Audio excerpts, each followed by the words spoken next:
খহনীয়াত বিধ্বস্ত নৈপৰীয়াৰ সপোন চকুৰ পলকতে জাহ গৈছে ভেটি মাটি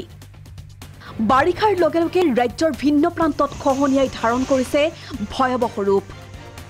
নৈৰ বুকুত জাহ গৈছে ঘৰ মাটি জাহ গৈছে কৃষিভূমি এয়া ধুবুৰীৰ আগমনৰ খহনীয়াৰ দৃশ্য গংগাধৰ নৈৰ খহনীয়াত আশ্ৰয়হীন বহু পৰিয়াল ইয়াত বহুত ঘৰ বাৰী ডুবি গ'ল মাটি কিমান গৈছে মাটি 1,500 মান হ'ব আৰু 1,500 বিঘা 1,500 বিঘা মান হ'ব আচ্ছা আৰু মানে যিবিলাক মানুহৰ বহুতো ঘৰ আছিল ঘৰ বাৰী ভাঙি গৈছে বহুত মানুহ বেলেগৰ ঘৰত কোনোবা আৰু বা ঘৰত থাকি আছে কোনোবা ৰাস্তাত থাকি আছে মানে এনেকৈ বহুত অসুবিধাত আছে মানুহ অবিভক্ত নলবাৰী জিলাৰ ধমধমাত উল্টাখন্দা নৈৰ সংহাৰী ৰূপ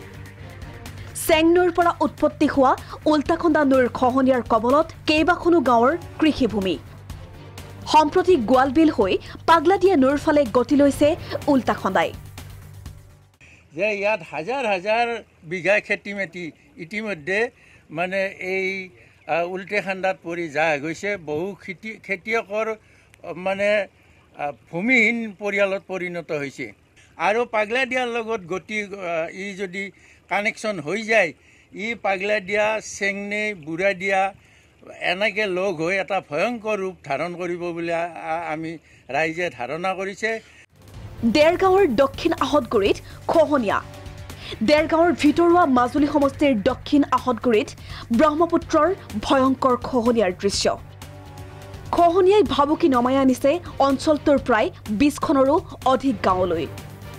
খহনীয়াৰ পৰা ৰক্ষা পাবলৈ ৰাইজে সপোনৰ ঘৰখন ভাঙি আন ঠাইলৈ এইদৰে ঢাপলি মেলিছে এটা গোটেই পানী মিনিটে গৰাত পৰি গৈছে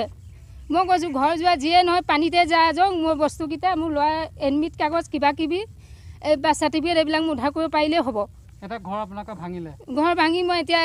এইদিনাখন ধাৰে নিলে মই পইচা দুখনি ট্ৰেক্টৰে এইফালে আলি কাষত থৈছোগৈ